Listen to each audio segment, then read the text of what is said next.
anos. Efésios capítulo 1. Efésios capítulo 1.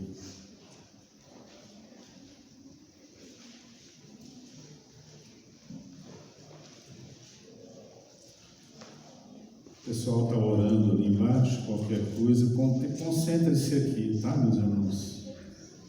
Enquanto você abre aí, quero lembrar de alguns avisos. O primeiro deles, o acampamento de santidade, né? Ou acampamento de oração. Depois de 3 anos sem fazer, a igreja volta a organizar o acampamento de oração no dia 3 e 4 de setembro, à tarde, né? Nós vamos começar lá meio-dia, e daquele mesmo esquema, e terminar domingo à tardezinha à noite, né? As inscrições já estão sendo feitas com a Ketilene e com a Erwin. Então, se você quiser ir, nós estamos cobrando R$150 por pessoa. Você ainda pode pagar a primeira dia 25 de julho e a segunda 25 de agosto, ou pagar à vista tudo no dia 20 de agosto, tá? É uma oportunidade para você ter um tempo com Deus e orar. Alguns dos irmãos que estão aqui não sabem sobre o acampamento de santidade. Quando a gente fala acampamento de oração, você não vai orar o tempo todo, mas você vai ter um momento para ter um encontro com Deus o tempo todo. É diferente, né? Você pensar, você orar, você se fortalecer. E é um acampamento que nós não temos lazer, só temos mesmo palestra, oração, momento a sós com Deus. Então, qualquer irmão que está visitando ou participando conosco, se quiser ir no acampamento, será um prazer. Vai ser em Cocalzinho, né? E mais detalhes serão dados aí a partir do início de agosto, mais ênfases, e as inscrições serão limitadas. Chegar uma certa data aí, a gente vai abrir para outra igreja, e aí nós vamos fechar para cá, tá? Então, os irmãos que quiserem e tiverem a oportunidade, será um prazer, ok? O outro aviso, eu estou buscando na memória aqui, eu estava no banco ali, pensando nele, e depois estava orando ali, mas os irmãos apoiem os grupos familiares, apoiem a oração pela Helena. Helena está precisando de oração, amanhã vai ser o exame dela, né? E nós estamos orando para que tudo corra bem, né? Para que nada atrapalhe a vida da Helena, né? Quero ler com você então. A partir de hoje, se Deus permitir, a gente está saindo para descansar um pouco, né? E retorna, obrigado, e retorna só em agosto, se Deus quiser. Mas a igreja segue com pregadores escalados, normalmente EBD, culto, grupo familiar, está tudo direcionado, tá? Vamos ficar de pé para ler um versículo? Apenas um versículo na noite de hoje. Efésios 1, verso 1. Efésios 1, verso 1.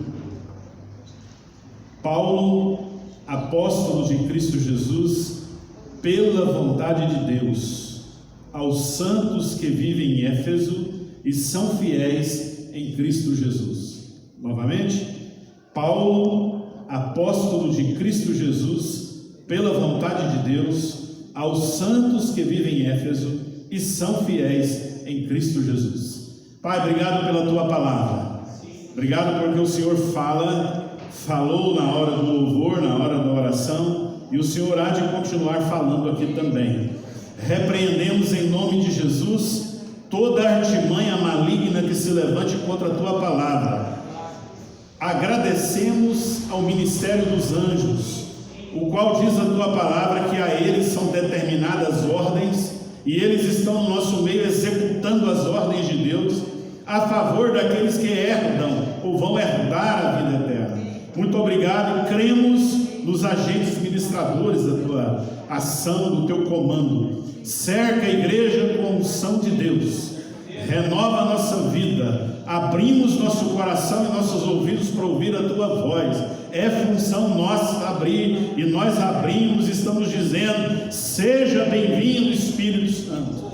Toma os nossos pensamentos, toma as inclinações do nosso coração, abra nosso entendimento para entender a tua palavra, não um entendimento intelectual, mas um entendimento espiritual. Abre nossos olhos, Senhor, que o sangue de Jesus aspergido na cruz continue vivo diante de nós no seu sacrifício eterno. Se alguém entrou aqui que ainda não seja convertido ao Evangelho, então o Espírito Santo quebre a porta, bata, abra, regenere, transforme através do convite da tua palavra, para que haja rendição diante do Senhor. Nós oramos por cada vizinho, por cada pessoa que passa a rua, que a igreja seja atraente, que a música seja libertadora, que o desejo de entrar e ouvir a tua palavra cresça, em nome de Jesus. Usa-nos, apesar de nós, que a palavra do Senhor seja comunicada, em nome e por amor de Jesus. Amém, aleluia. Você pode assentar-se.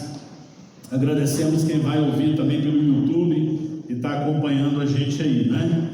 É tão difícil pregar a palavra de Deus, porque além de você tentar fazer os estudos e a exegese de uma forma que você entenda o que está escrito e não pregue o que você pensa, já é difícil.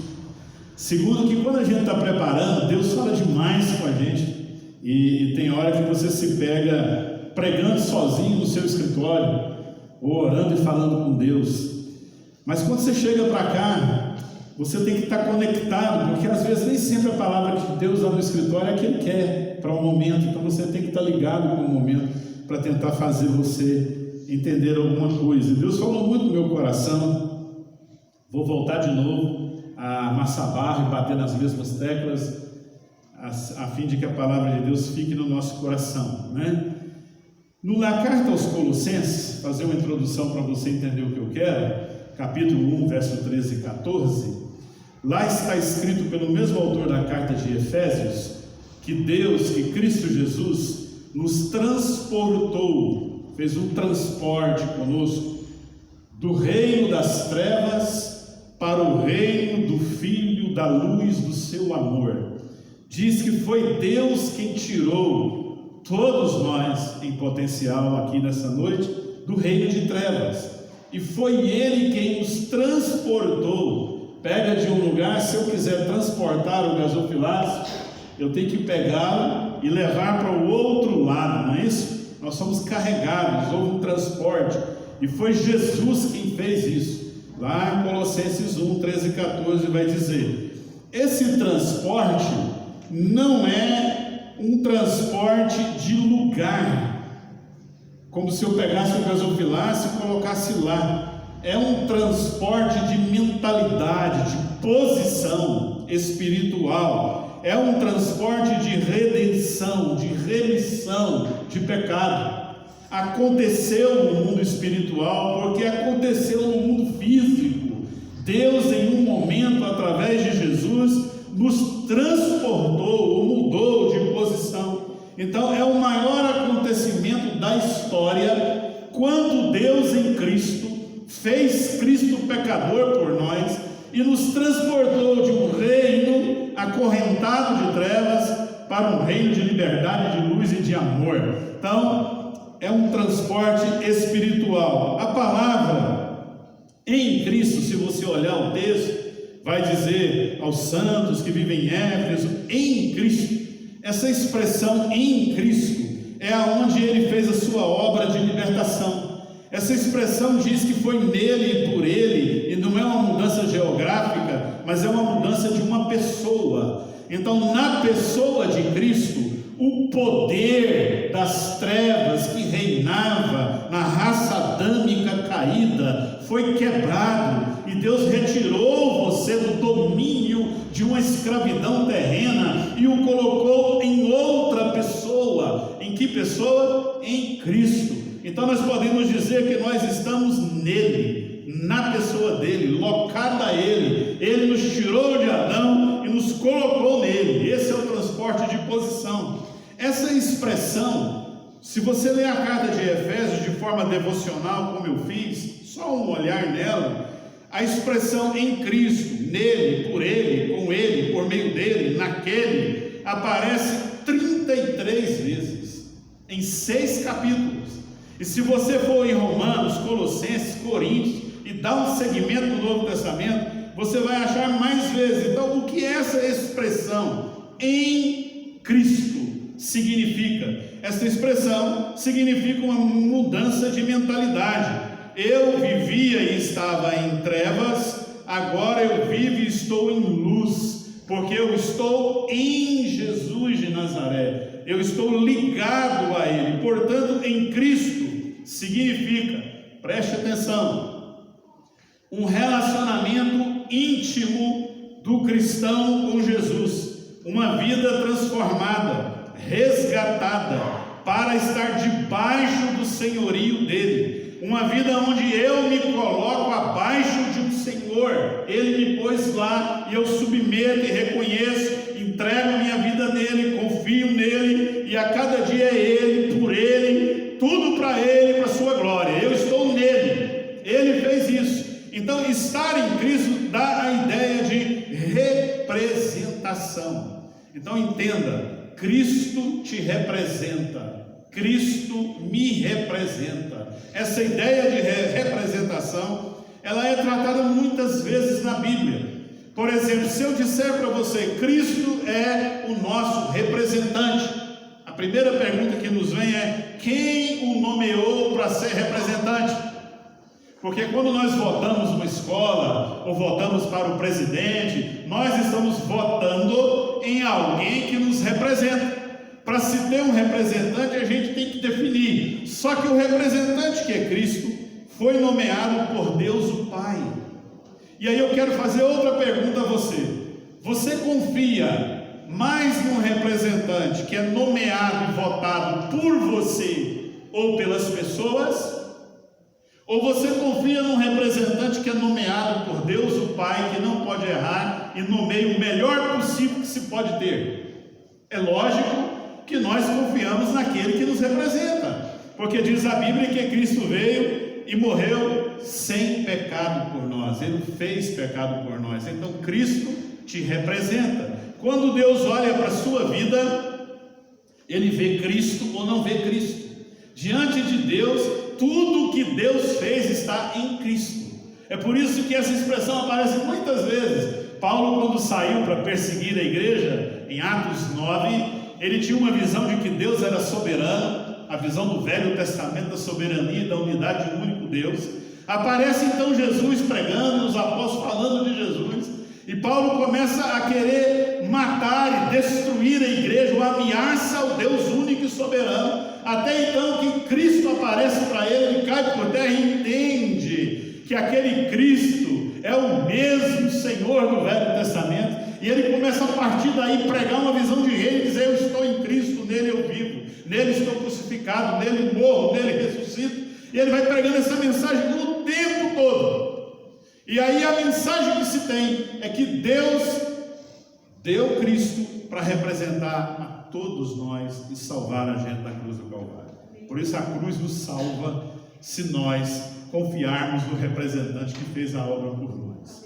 Então o texto começa dizendo assim: aos santos e fiéis que estão em Cristo Jesus. Fiéis é uma expressão que traz a ideia de fidelidade. Fiéis é uma expressão que traz a ideia de alguém que possui reflexo nele. Se eu estou em Cristo, quais as duas qualidades que Cristo tem? Santidade e fidelidade. E ele começa dizendo: aos santos e fiéis que estão em Éfeso. Preste atenção, a mudança não é de lugar, porque senão ele teria que dizer aos santos e fiéis que estão em Cristo vivendo no céu. Mas ele está dizendo aos santos e fiéis que estão em Éfeso, no lugar, na cidade, naquele lugar. Ele está dizendo essa noite aos santos e fiéis que estão no Recanto do Sol, no Parque Residencial das Flores, aos santos e fiéis que estão em Anápolis. O lugar não muda, o que muda é a posição em Deus. Então, se você estiver no seu trabalho, se você estiver na faculdade, se você estiver na sua casa entre os vizinhos, você é santo e fiel, porque Deus mudou a sua identidade, a minha identidade. Não nos tirou do lugar, mas mudou a pessoa que está no lugar. Uma mudança espiritual. É isso que a gente tem que entender. Então, eu não concordo quando se diz que o lugar faz a pessoa. O lugar não faz a pessoa. Você pode estar no pior lugar que estiver e ser a melhor pessoa que pode ter. O lugar influencia a pessoa, isso é verdade. Mas quando nós somos transformados, se fosse uma mudança geográfica, Deus já nos levaria para o céu na hora da conversão. Mas no entanto Ele nos deixou onde? No mundo. Ele nos tirou do mundo no sentido espiritual, nos transportou de um reino para outro, mas nos deixou no mesmo lugar para a gente ser fiel. Quando você vai para o Velho Testamento, lendo a história de Naamã, se eu não me engano, 2 Reis capítulo 5, Naamã, quando recebe a cura de uma lepra, ele diz assim ao profeta: eu quero pedir perdão a você, eu quero pedir liberdade a você. Todas as vezes que eu entrar com meu Senhor na casa de Rimon, Deus que ele adora, eu vou entrar lá para executar uma função, porque eu sou general, mas eu não vou me dobrar a Rimon, porque minha alma, meu coração está ao Deus de Israel. Me perdoe, faça isso. O profeta diz o que para ele? Vá em paz. Porque o Evangelho estava começando um progresso de revelação, não é? O profeta entendeu que Naamã já houve uma mudança nele, que a partir de agora ele se dobrou diante do Senhor, que a vida dele mudou, mas ainda ele executava, era uma mudança progressiva. Se fosse no Novo Testamento, a Bíblia nos ensinaria que jamais um profeta abençoaria e dizia: tá bom, entra naquela casa e curva-se a outro Deus, porque a ideia é: quem se dobra ao Senhor, não se dobra mais nenhum Senhor. E Éfeso é uma capital do Império Romano, que obedecia ao imperador romano, e Paulo está dizendo: vocês estão em Cristo na cidade de Éfeso. Houve uma mudança de mentalidade, vocês são santos e vocês são fiéis, porque vocês estão em Cristo. A palavra fidelidade nos acompanha bastante, porque ela vai dizer que a nossa identidade mudou. Preste atenção na palavra santo. O que a palavra santo significa? Se eu disser, eu já fiz isso aqui na igreja, todas as vezes que eu faço, causa embaraço. Se eu disser para você falar em voz alta, bem firme comigo: eu sou um santo. Vamos falar juntos? Quem é santo aí, fala, por favor. Eu sou um santo. Aí se eu chegar individualmente, pegar alguém aqui agora como exemplo, não vou fazer para não criar constrangimento, olhar para ele e dizer: você é santo? E ele: sou. Eu vou apertar de novo: você é santo? Normalmente a gente dá umas recuadas, porque a gente olha em quem nós? Santo de pau louco. Como é que eu sou santo? Porque a gente tem a ideia de que santidade é perfeição, mas santidade não é perfeição, santidade é aperfeiçoamento. Então no Velho Testamento, ser separado significava ser santo, alguém que foi colocado em separação exclusiva para viver fazendo coisas para Deus. No Novo Testamento, ser santo significa alguém que, além de ser separado, tornou-se propriedade exclusiva do Espírito de Deus, e ninguém pode entrar e adentrar. Por isso que Efésios 1,13 diz que nós fomos selados pelo Santo Espírito da promessa. Então você foi chamado para aperfeiçoar. Você é santo? Sim, eu sou santo. Por quê? Porque a santidade, ela é posicional. Preste atenção, porque Deus quer falar com você. Porque se você entender e já saber disso, mas revitalizar isso na cabeça, você vai vencer. A santidade é posicional. Hebreus capítulo 12, 14 diz: sede santos, ou busca a santidade, porque sem a santidade ninguém verá o Senhor. É lógico, o que o texto está dizendo não é por medo na gente, como se eu caísse e pecasse, perdi a santidade, perdi a salvação, aí eu vou de novo e consigo a salvação. Não, o texto está dizendo que uma vez que você começou na conversão, que você foi transportado das trevas para a luz, uma vez que o Espírito de Deus habitou em você, você se tornou santo. Deus te colocou numa nova caminhada e diz: segue a vida de santidade, caminhe com Deus. O texto é um incentivo para a gente olhar que quando eu peco, eu não perco a posição de santo. Se eu errar ou pecar, eu não deixo de ser santo. porque quem me transportou do reino das trevas é Jesus. E meu pecado e Satanás e o que tiver não pode pegar eu de novo e trazer para as trevas, porque eu pequei. Quando eu peco, eu apenas estou negando a posição que Deus já fez comigo. É como se eu dissesse: Senhor, eu sei que eu sou santo, mas eu estou muito vagabundo nessa noite, estou errando de novo. E aí eu estou negando o que Deus fez por mim. E Deus está dizendo: então volte, porque você é santo. Então a santidade no Novo Testamento é a ideia de que você não fica focando nos seus erros.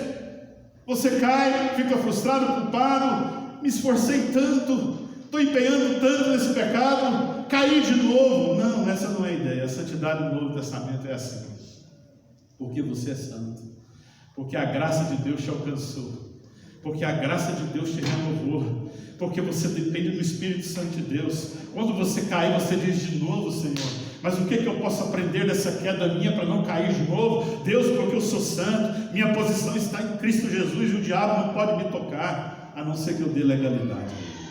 É uma santidade de posicionamento que nos leva a cada dia a buscar mais santidade. A gente pensa que salvação é pela fé, que não é. Salvação é pela graça de Deus. A fé é o combustível, você acessa a salvação pela fé. Mas a gente pensa que santificação é pelo esforço. Não é. Santificação é pela graça e pela fé. Gálatas 3,3 diz assim: vocês começaram bem, se converteram e andaram pelo Espírito, agora vocês querem se aperfeiçoar pelo esforço fora do Espírito? A ideia sempre é: eu sou santo, separado, e quando eu peco, eu nego e desonro o que Deus fez, mas eu não perco a minha posição de quem eu sou. Uma vez transportado, ninguém pode fazer o transporte de volta. Primeiro, porque eu não sou doido para fazer de volta, eu não quero, estando na luz do reino, do Filho do amor, voltar de novo para a escravidão e ser acorrentado e ser dominado pelo espírito da potestade do ar. Jamais quero. Segundo, se foi o Senhor que me transportou, quem é maior do que Ele para voltar ao transporte? Não tem. Por isso que nós estamos em Cristo Jesus, santo, separado, sempre caminhando para aprender mais. Não é o tanto que errei, é a disposição de erguer de novo. Não é porque eu caio sempre, é a vontade de não cair mais. É a santidade da alma que me leva a querer Deus mais e mais, porque eu estou em Cristo. Tudo que tem dele reflete em mim. Tem gente que diz: depois que eu consertar algumas coisas eu venho para a igreja, depois que eu consertar algumas coisas eu me batizo. Quando vai ser isso? Quando é que a gente conserta todas as coisas? Deus diz assim: porque eu te transportei das trevas para a luz, coloco santidade no seu coração, põe um novo caminho na sua vida, caminhe por ele, abandonando os erros da sua vida. Deixe as trevas de tudo que tem para os lados. Mas a Bíblia diz que ele chama de fiéis. Fiéis é alguém que se comprometeu um dia com Deus e traz a ideia de permanência. Se eu sou fiel, é porque eu estou caminhando. Olha como o texto diz: Paulo, apóstolo de Cristo Jesus, autorizado para falar pela vontade dele, aos santos e fiéis que vivem em Éfeso. Aquelas pessoas que foram santificadas, transportadas, que responderam sim ao convite de Deus, que se comprometem em caminhar com Ele e permanecer com Ele. Isso é fidelidade. Quando você está no casamento, faz uma pergunta, ou no namoro, às vezes você, não sei como é que é você, conversando, fala assim: bem, você está sendo fiel a mim? Qual é a ideia? Fidelidade. Você está sendo parceira? Você está sendo parceiro? Você caminha? Posso confiar em você? A gente anda junto? Fidelidade. A Bíblia chama os santos de fiéis. Por quê? Porque todo mundo que é santo tem vontade de melhorar. Todo mundo que é santo tem vontade de permanecer no caminho. Todo mundo que é santo tem vontade de caminhar mais. Todo mundo que é santo tem vontade de melhorar cada dia mais, porque não importa o tão ruim que eu fui, o importante é o progresso que eu já fiz e o que eu ainda vou fazer. Deus está me levando sempre caminhando. Então, para os fiéis, o primeiro passo é a conversão, mas a santificação me ensina a ter a fidelidade. Então, Cristo me representa. Então, estar em Cristo, fechando, é eu me identificar com Cristo. Sem Cristo, eu não sou nada. Então, eu poderia dizer que eu sou um Cristo menor. Romanos 8:29 diz assim, que Deus nos escolheu, nos fez santos, nos predestinou, nos chamou, para que nós fôssemos conforme a imagem de seu Filho. Sabe o que significa ser um cristão? Parecer cada dia mais com Jesus de Nazaré. Não na aparência, nas atitudes, no jeito, nos sentimentos, nas decisões, no viver. Então eu poderia dizer que eu sou uma réplica de Jesus. Você poderia dizer isso? Eu sou uma réplica de Jesus. Vamos lá, quem poderia? Eu sou uma réplica de Jesus. Ou então, diga comigo, eu sou uma fotografia viva de Jesus. Você está nele e ele está em você. E aí então, a minha pergunta é: não olhe para as suas falhas quando alguém, ou quando você vê Deus te chamando de santo e fiel. Olhe para Cristo, porque Ele te representa. E aonde Ele me representa? Eu quero mostrar para você aí na carta de Efésios. Ele me representa em 3 momentos históricos fantásticos. Primeiro, Ele me representa na morte. Ele morreu. Várias vezes a Bíblia traz a ideia de que nós morremos com Cristo Jesus. Gálatas 2,19 diz assim, quem sabe? Estou crucificado com Cristo. Quando você vai lendo todos os evangelhos, você vai ver, eu morri com Cristo. Eu estou nele, eu vivo nele. Houve vidas intercambiadas, que eu quero ler para você entender. 2 Coríntios 4. 2 Coríntios 4 diz assim, levamos sempre no corpo o morrer de Jesus, para que também a vida dele se manifeste em nós. Colossenses 2, 13 e 14 diz que todo o escrito de dívida foi cancelado na cruz, que todos os demônios foram envergonhados na cruz, porque na cruz Deus nos reconciliou em Cristo, tirando tudo o que devia tirar. Então quando você olha para a cruz, você está lá. Não foi Cristo que morreu, foi você, foi eu, porque Cristo me representa. Você entende? Quando Deus olha para nós, Ele vê Cristo crucificado, e Ele quer ver se você está pendurado naquela cruz juntamente com Cristo. Foi algo histórico, Ele me representa, Ele está ali. A vida dele veio para mim, a minha morte foi para Ele. Eu morri a morte, Ele morreu a morte, eu vivo para Ele. A vida dele se manifesta. No momento da cruz, o que houve foi uma união. Por isso que o batismo celebra a unidade de você com Cristo. É como se eu pegasse 2 folhas de chamex, passasse cola e colasse ela, esperasse secar, e a gente tentasse tirar aquele negócio um do outro.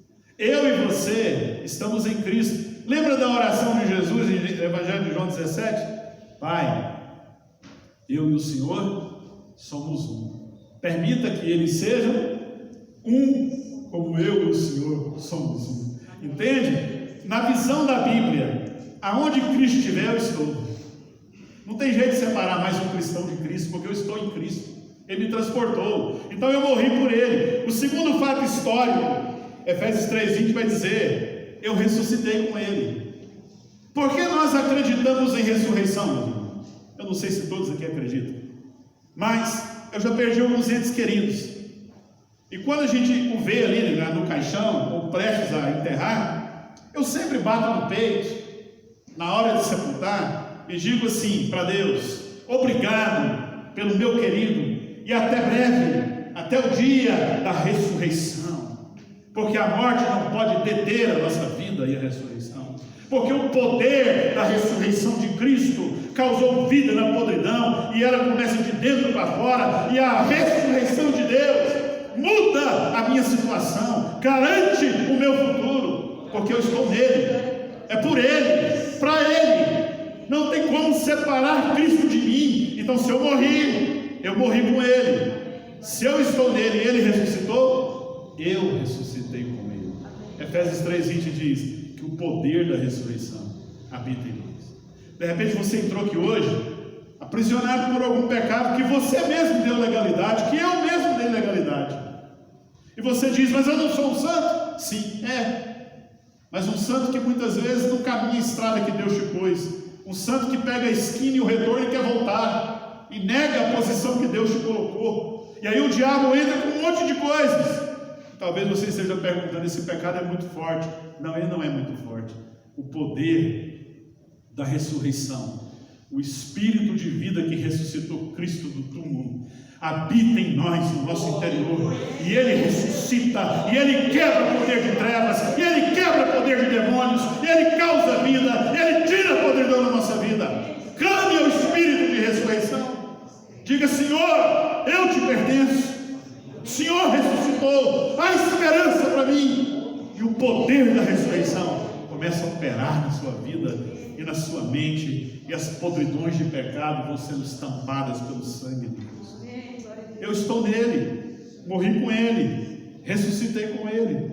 Preste atenção no que Efésios vai dizer, capítulo 1, versículo 20. E nós estamos nas regiões celestiais em Cristo Jesus. Olha como o autor está dizendo. Ele olha para a cruz e diz: eu morri nele. Ele olha para o túmulo vazio e diz: eu ressuscitei com ele. E ele olha para as alturas e vê Cristo à direita de Deus e diz: eu estou lá, assentado com ele. Mas quando ele está dizendo isso, ele está onde? Na terra. Mas a mudança dele não foi geográfica, a mudança dele foi posicional. Você entende? Ele está dizendo: se Cristo está à direita do Pai, e Ele morreu por mim, ressuscitou por mim, entrou no céu por mim, então eu vou entrar no céu. Regiões celestiais aparece somente em Efésios, e regiões celestiais dá duas ideias. Primeiro, se onde está Jesus hoje? À direita do Pai, e morando dentro de nós pelo seu Espírito. Mas Ele está onde? À direita do Pai. Aonde? No trono. E eu estou lá junto com Ele. A ideia então é: toda força que nós precisamos para caminhar na terra, para viver com graça, para ter santidade, está no trono, e do trono vem, porque Ele está lá, Ele manda. Se entende? É Ele que governa, é o Deus que morreu, que ressuscitou, que encarnou, que subiu e que reina no céu. Você está nele, você está posicionalmente no céu. Então preste atenção: que dia que eu vou para o céu? Essa não é a pergunta.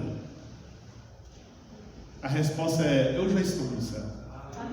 É questão de tempo, é questão de perfeição, porque quem encontra Deus já começou o céu na terra, porque é posicional. Nossa cabeça não pensa mais como o mundo, nosso coração já não deseja muita coisa mais.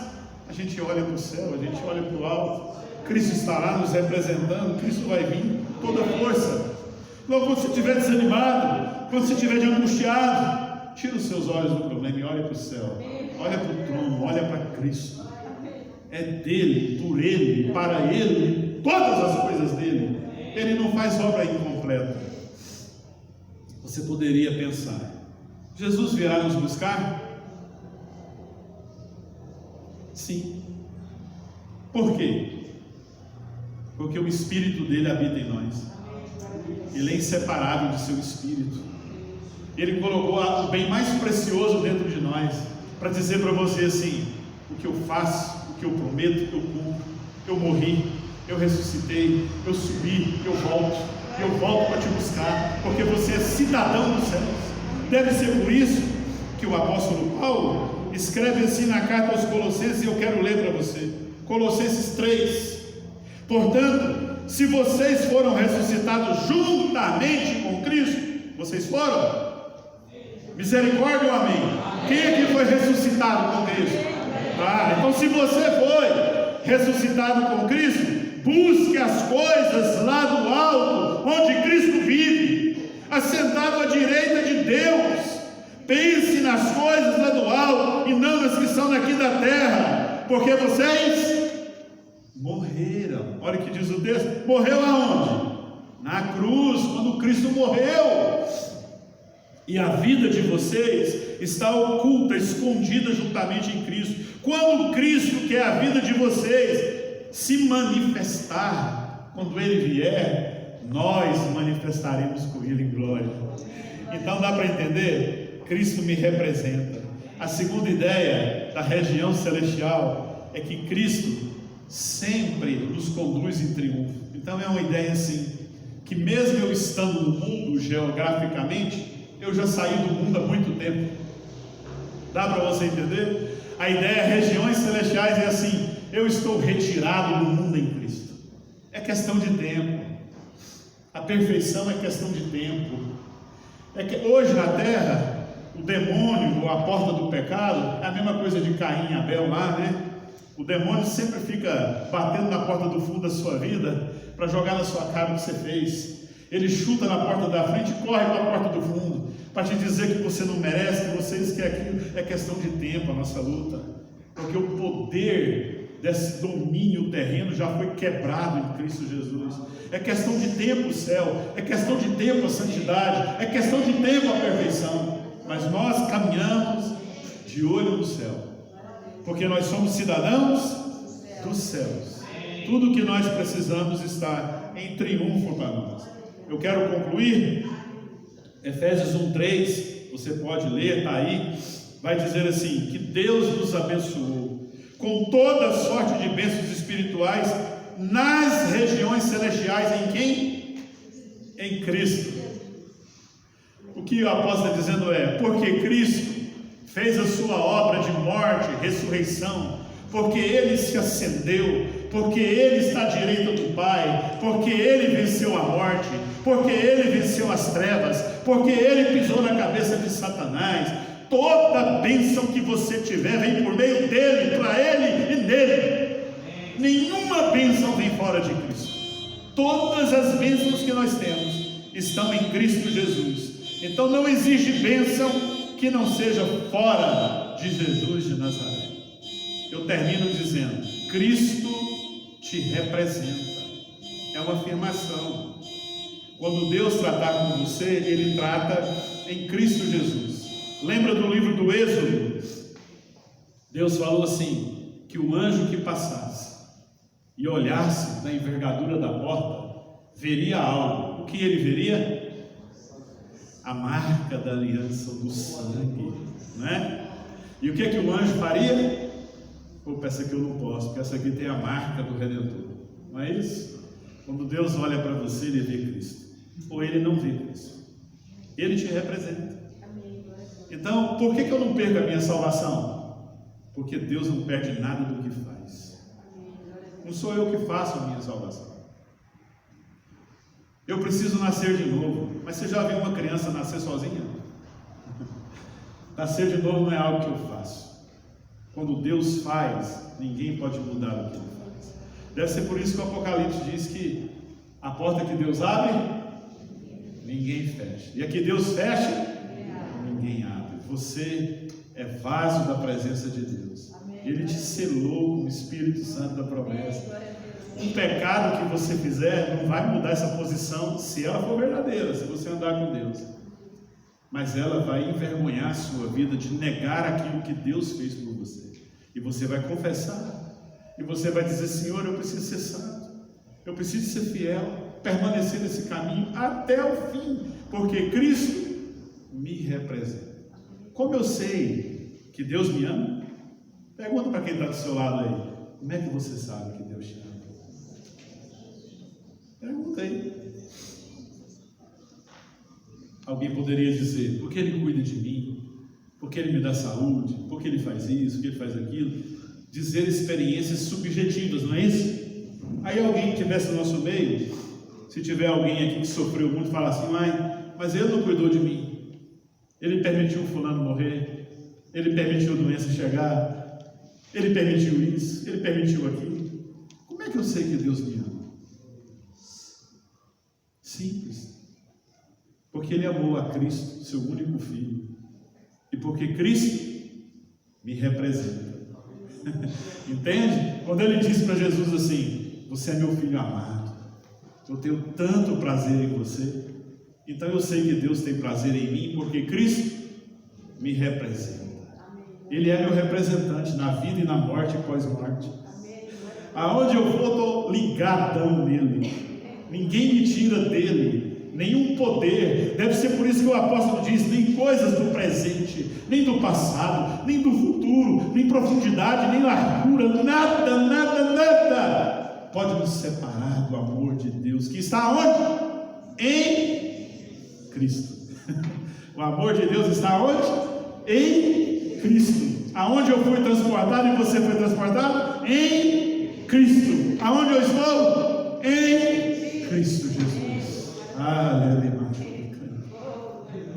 Eu estou nele, por ele, colocado nele, para dentro dele, e dele ninguém pode me tirar. Isso é a nossa vida. Você pode perder a salvação. Está precisando rever seus conceitos. Mas porque você está nele, pode andar de qualquer jeito? Então o pecado não muda a minha posição, então deixa eu pecar. Não. Se você afirma que está nele e vive com uma vida disponível para pecar, é porque você nunca o encontrou. Porque uma vez em Cristo a gente tem vergonha quando a gente erra.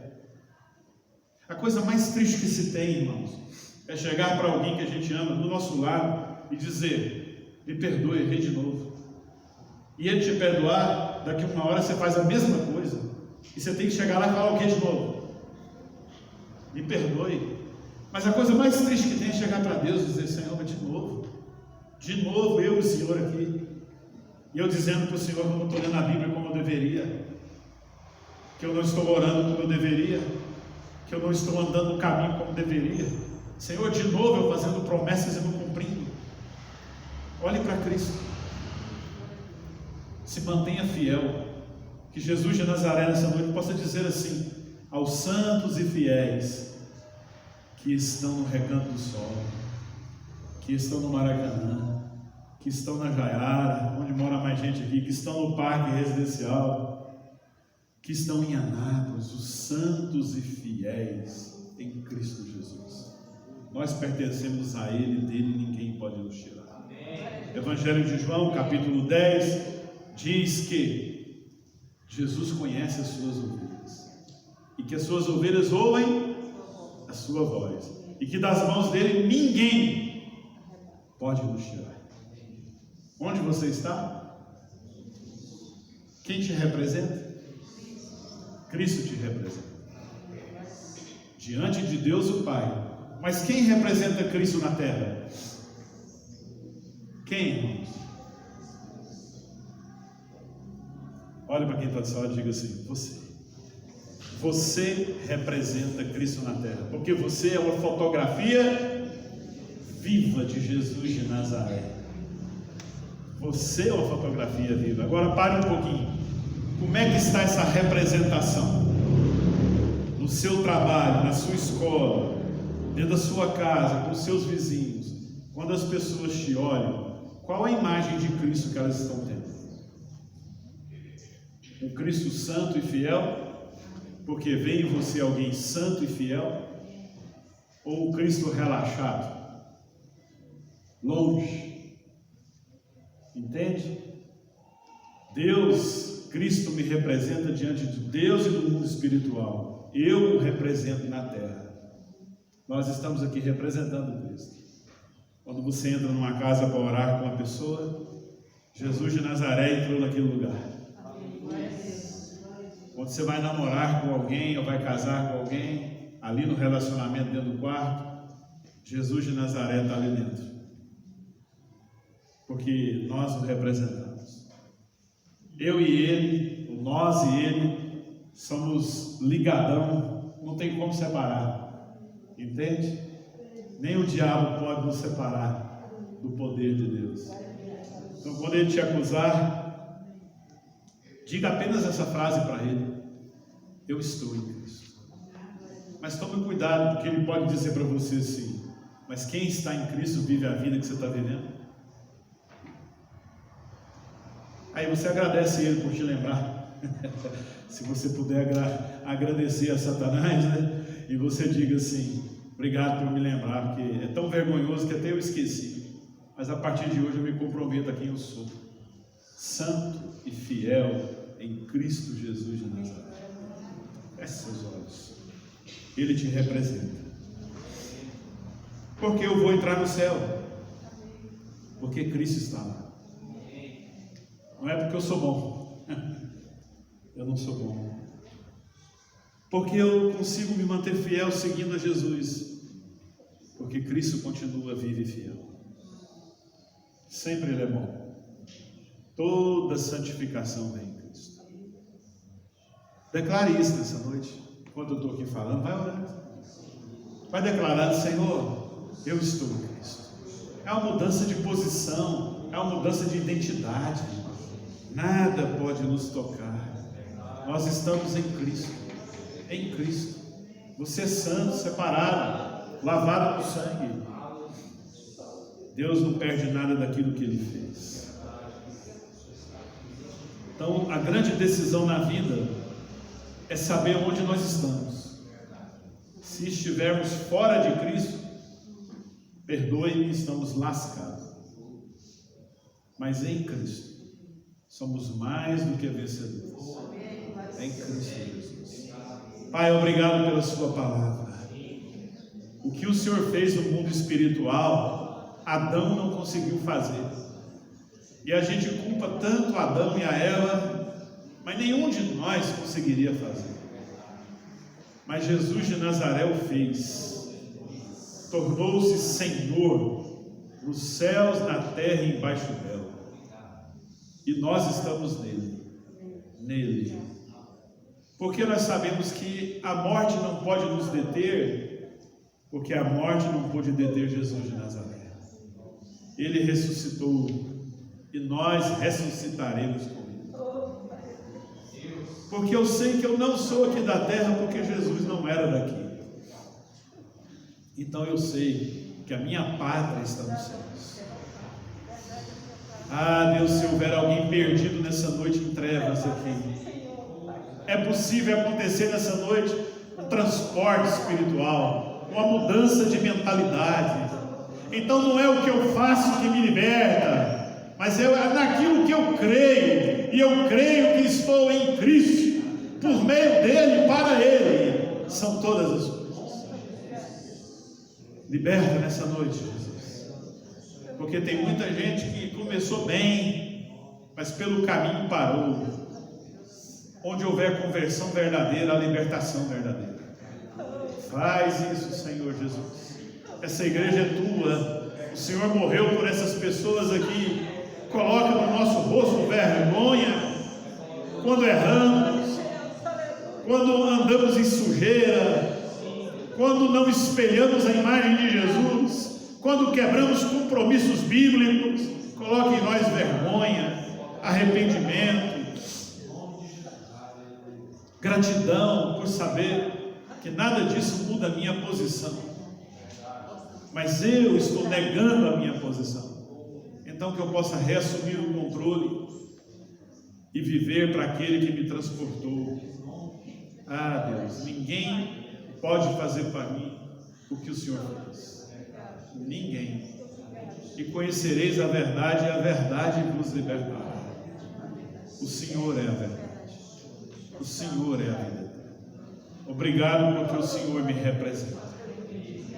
Estou satisfeito em Ti, plenamente salvo, plenamente grato por Tua bondade, por Teu amor. E o Senhor fez isso na história. Não foi um misticismo, não foi uma energia pairando sobre lugares, não. O Senhor encarnou, morreu, ressuscitou, ascendeu aos céus e voltará. Foram coisas histórias, factuais. Obrigado, Senhor, por Tua grandeza. Toda espiritualidade deve centrar-se na Sua obra, naquilo que o Senhor fez. E disso aí a gente vai bebendo, a gente vai mudando as experiências da nossa vida. Por que nós acreditamos que o Seu Espírito se manifesta no nosso meio? Porque o Senhor foi aos céus e disse: eu enviarei o Consolador, e foi fato histórico. Ele desceu sobre a igreja, ungiu a igreja. O Senhor não age no mundo